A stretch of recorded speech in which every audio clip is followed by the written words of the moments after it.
Tantor Audio, a division of Recorded Books, presents Black Beans and Vice by Ellery Adams, narrated by Karen White. Chapter 1. Black Jelly Beans. Head librarian James Henry held the brochure as if the glossy, trifold paper covered with photographs of happy, healthy people might suddenly ignite in his hands. "You want us to get hypnotized?" he asked, his voice rather shrill. High school art teacher Lindy Perez nodded calmly. "Hypnotherapy is a very effective weight loss method, or so I've read. There are loads of testimonials on the internet." Tossing the brochure on the circulation desk, James reached for a glass bowl filled with jelly beans. Picking out 2 black ones, he popped the candies into his mouth and chewed thoughtfully. "I'm having a moment of déjà vu, Lindy," he declared once his mouth was empty. "It doesn't seem too long ago that I met you right here for the first time. You had schemes then, too, remember? You were asking for permission to hang a flyer on the bulletin board. In search of folks to join a dieters' supper club," Lindy finished for him, her brown eyes glimmering at the memory. "You were mighty nervous about becoming a member, and look how that's turned out." James couldn't help but grin. "It was one of the best decisions of my life, no doubt about it. What would I do without all of you? You're my best friends." He gestured at the brochure. "Still, this is a bit out there. I could picture Jillian appearing at one of our meetings with this brochure, but not you, the ever-so-sensible Lindy Perez. You're too level-headed to be reaching for these mumbo-jumbo straws." Lindy's eyes flashed, and James shrank back a little, worried that his friend was about to unleash her fierce Brazilian temper. "I may be Ms. Practical, but I've also gained 15 pounds over the last 3 months. I was maintaining my weight until your stepmother's sister had to go and get herself murdered. After that, plop." Lindy smacked her palms together. "I fell off the wagon in a big way. I'd like to gain control over the way I eat once and for all. I'm sick and tired of food controlling me, James, and I'm not looking for another diet plan." She pointed a finger at her temple.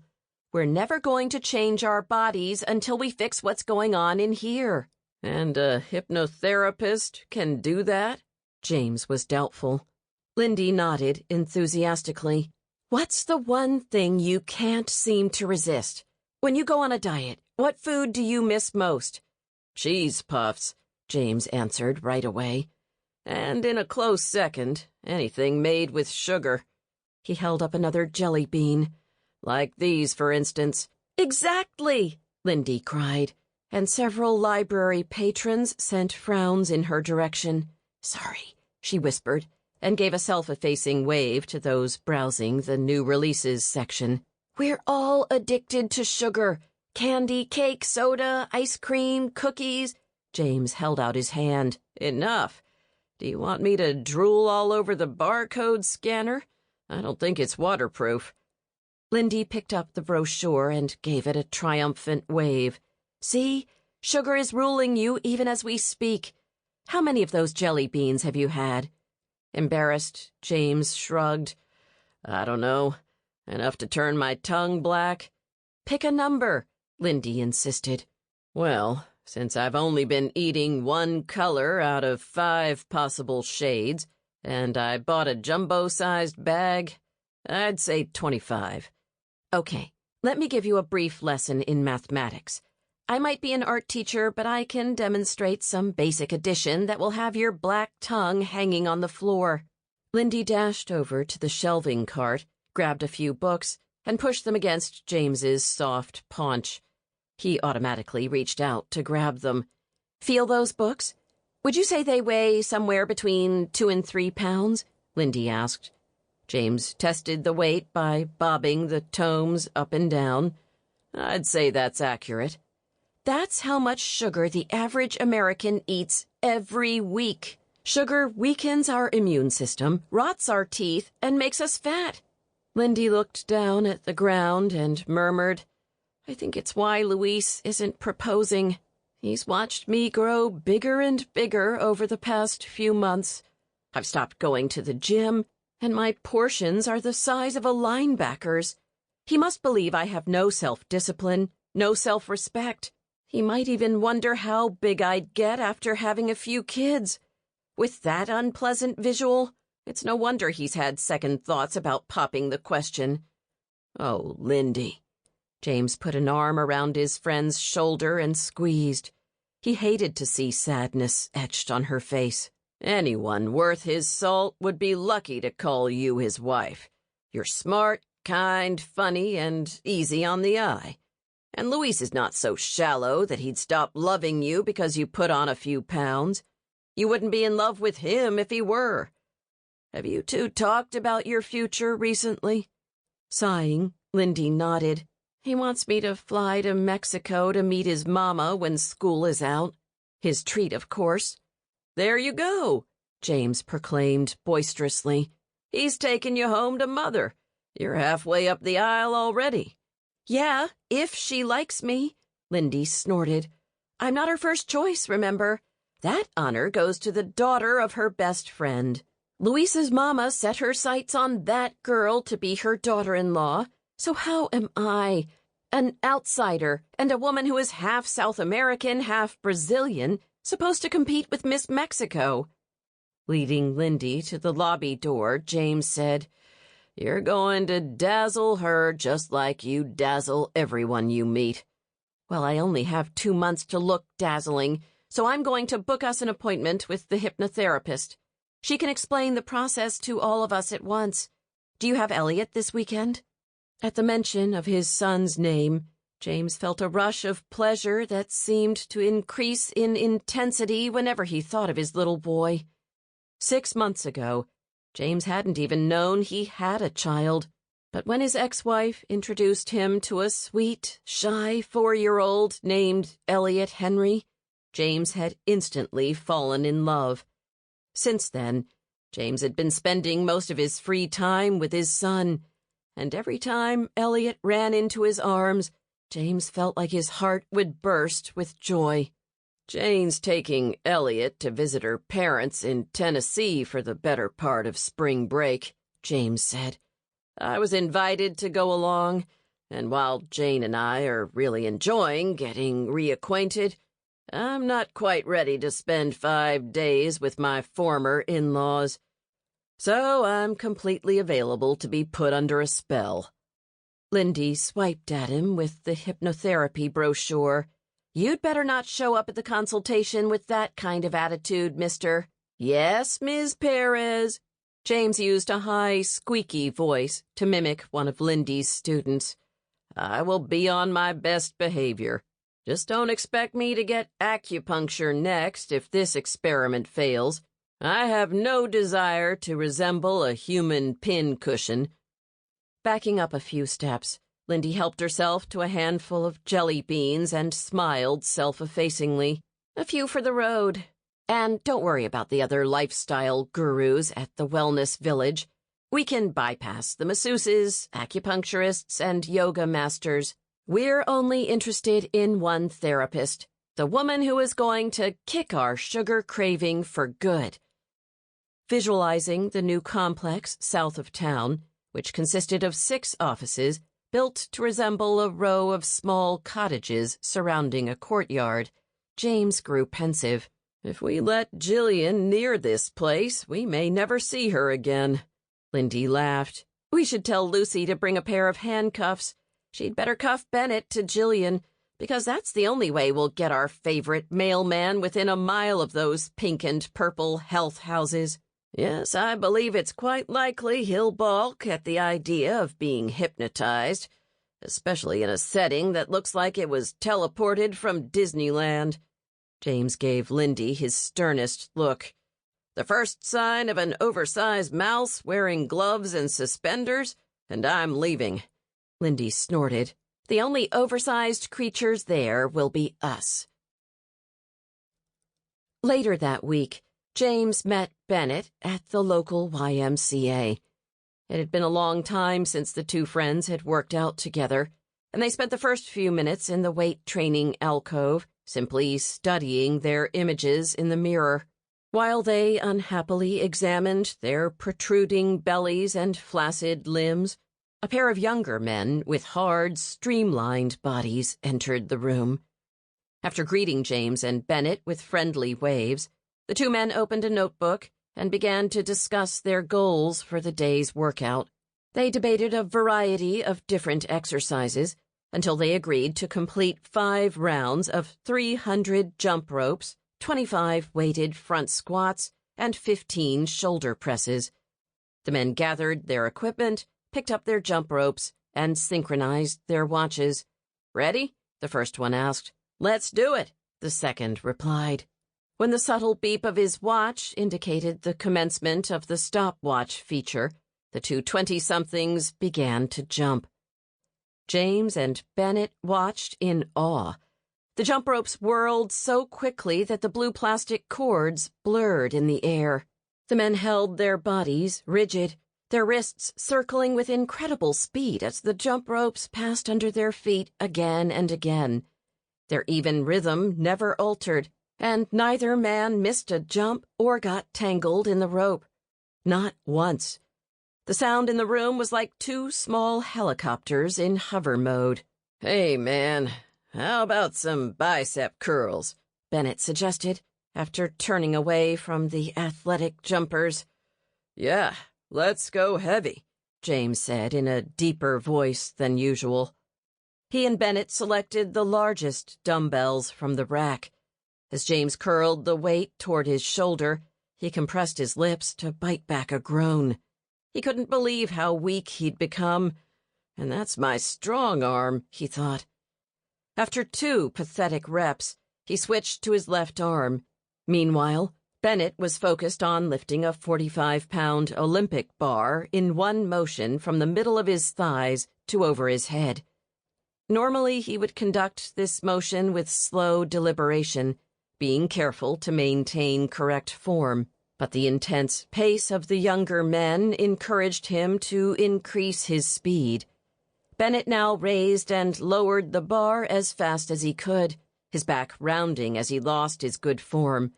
Suddenly, the bar became unbalanced. With an anguished yelp, Bennett dropped it right onto his shoe. "Ah!"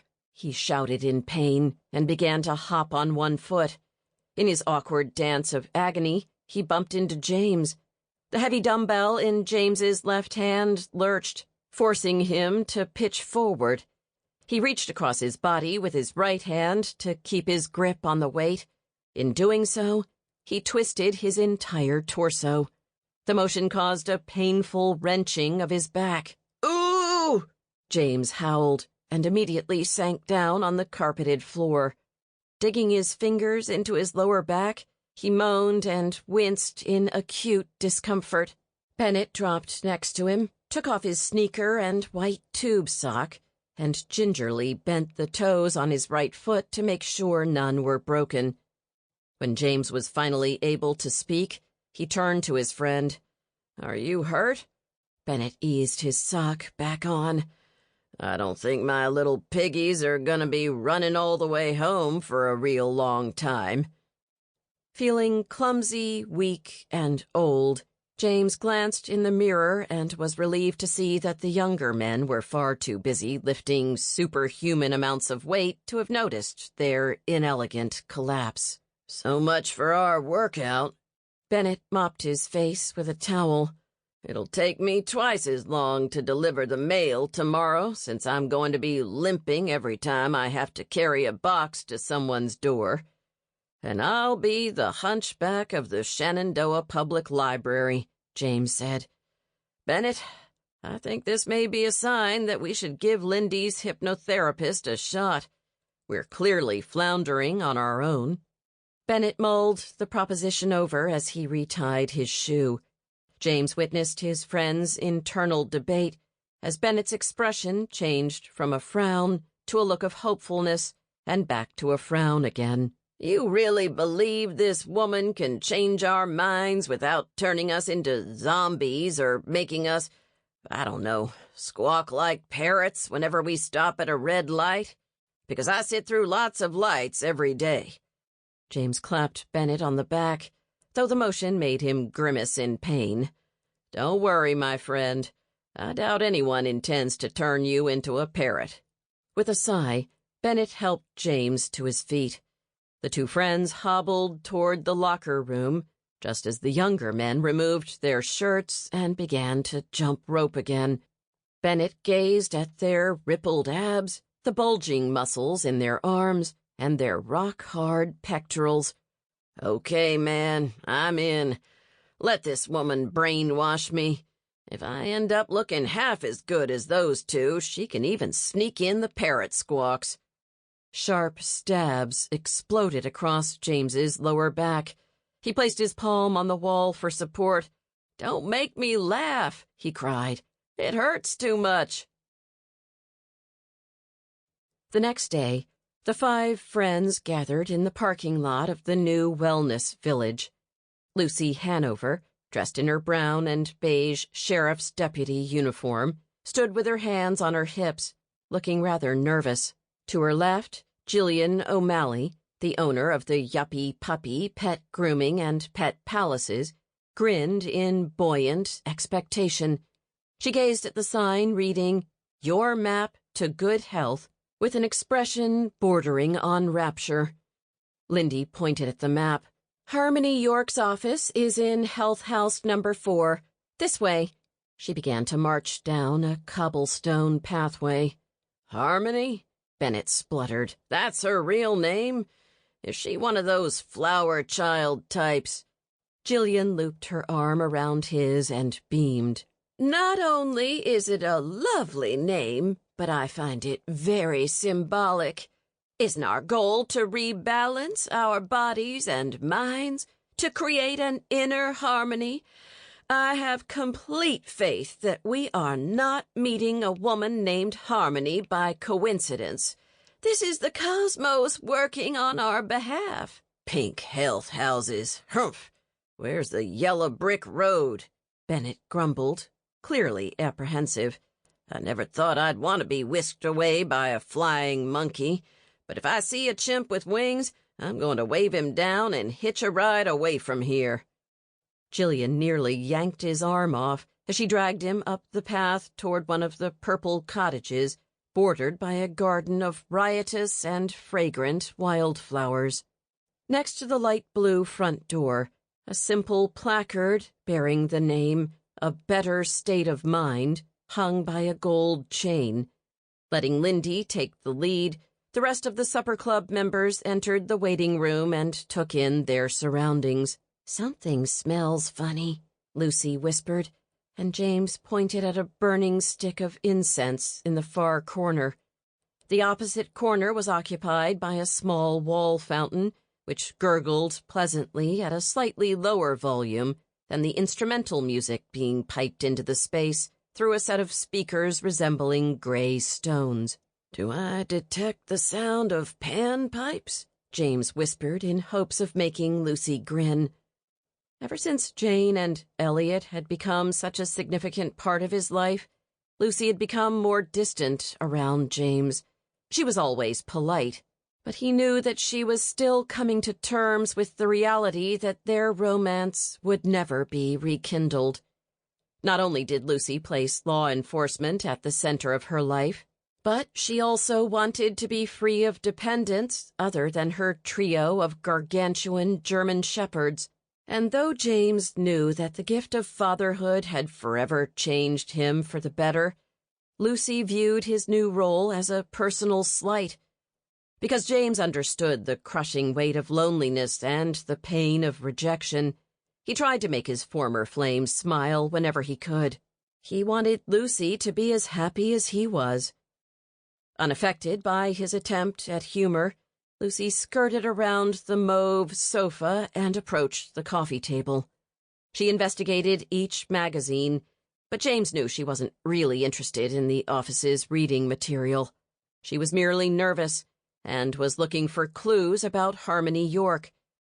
Eyeing a gold-painted Buddha on the receptionist's desk, James had to admit he shared Lucy's trepidation.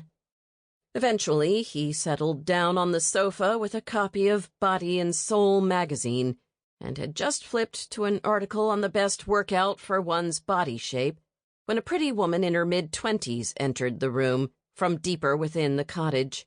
"Namaste," she said, and folding her palms together, bowed her upper body.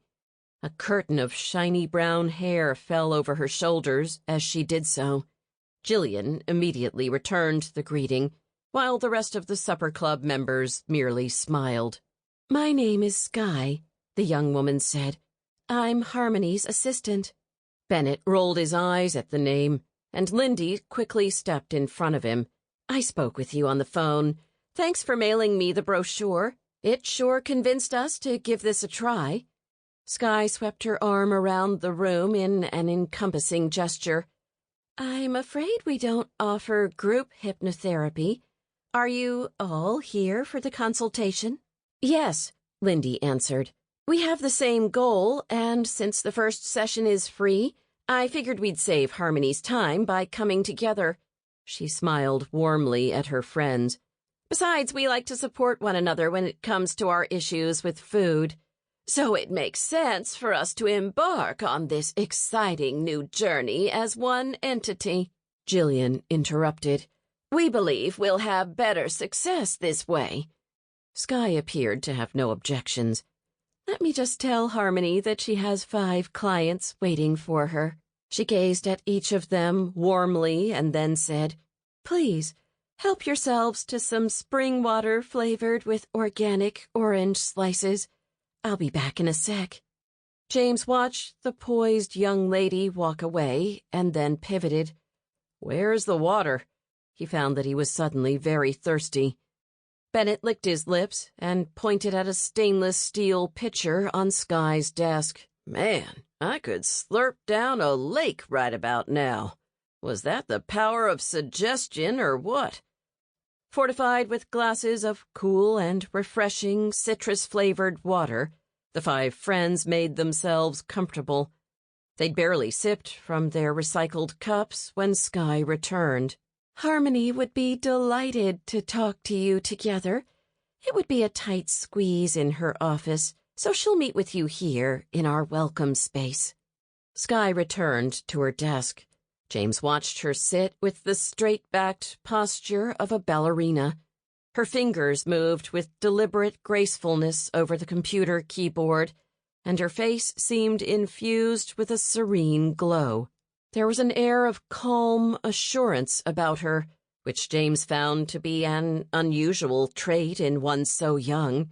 It was as if she already knew the answers to life's most significant questions. "I certainly didn't feel that way when I was 25, James thought.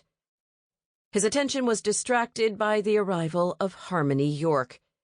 James had expected someone with waist-long hair, a flowing skirt, and leather sandals. Someone who dressed, looked, and acted a bit like Jillian. Harmony and Jillian might have been cut from the same cloth, but while Jillian was outfitted in a vibrant, tangerine-colored sundress, which echoed the orange shade of her frizzy hair, Harmony wore a plain gray suit and a blue blouse. Her hair was silver and fashioned in a sleek bob. She was in her late 50s, James guessed, though her age was difficult to approximate, as her skin was mostly smooth and shone with the light of good health. "It's a pleasure to meet all of you." Harmony went around the room, shaking hands with her 5 potential clients and asking for their names. She then pulled one of the side chairs positioned near Skye's desk to the center of the room. She sat, smoothed her pants, and studied each of them. Normally, such scrutiny would discomfit James, but Harmony's gentle gaze actually encouraged him to relax. "Now," she smiled, "let me tell you what we do here.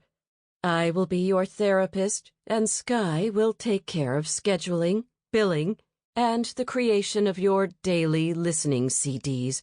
I'll explain how those work in a moment. First and foremost, allow me to assure you that anything you tell me will remain in the strictest confidence.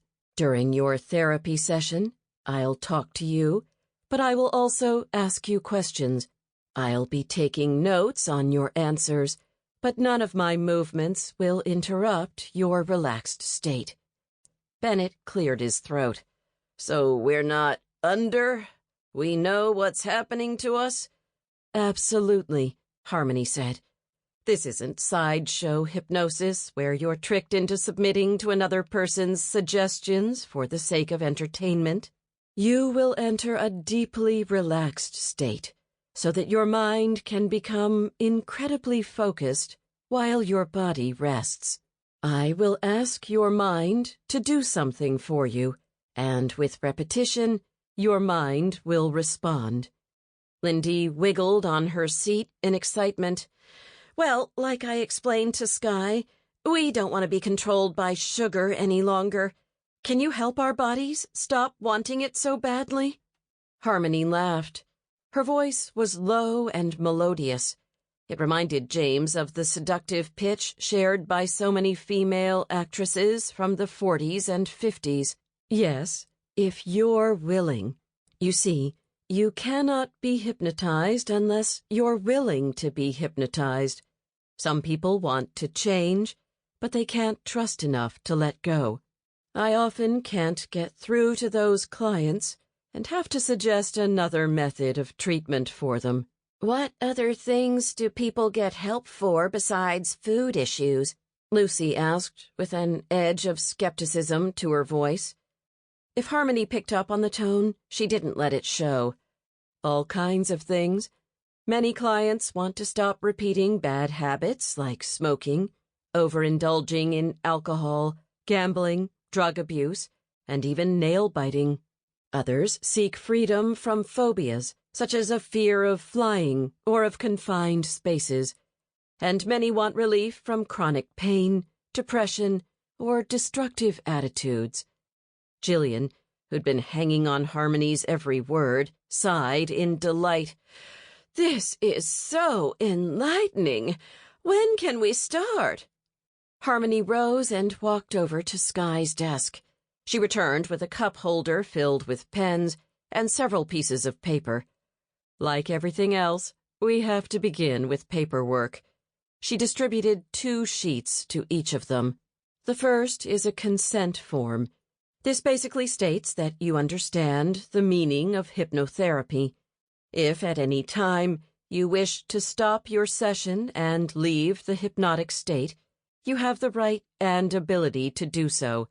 You are in control. She grinned as Bennett sighed in relief. We'll have 3 sessions together. Every night, as you get ready to go to sleep, you'll listen to your reinforcement CD. That's the gist of this form. Lucy's pen hovered over the signature line. Will any of this be covered by health insurance? I'm afraid not. Harmony shook her head in genuine regret. Payment is required at the end of each session, and I'd prefer to receive 24 hours advance notice in the event of a cancellation. Once you sign, feel free to schedule your first session with Sky. What's this? Homework? Bennett joked as he flourished the second sheet of paper. Harmony laughed again. That's just a diagram to show you how hypnosis works. My goal is to bypass the conscious mind, which is where your short-term memory operates, and target the subconscious mind, where permanent memory resides. The 5 friends studied the drawing for a moment. Jillian actually traced her finger around the rings representing the different levels of the mind. James watched her in amusement, wondering whether she'd try to line up an appointment that very day. So we're going to retrain our mind's memory into believing it doesn't crave sugar? Harmony beamed at Jillian. Precisely. We're going to rewire your permanent memory in order to get a positive reaction from your short-term memory. In this case, Your short-term memory will wonder if you feel like a piece of cake. Your mind will check with your long-term memory. Sample complete. Ready to continue?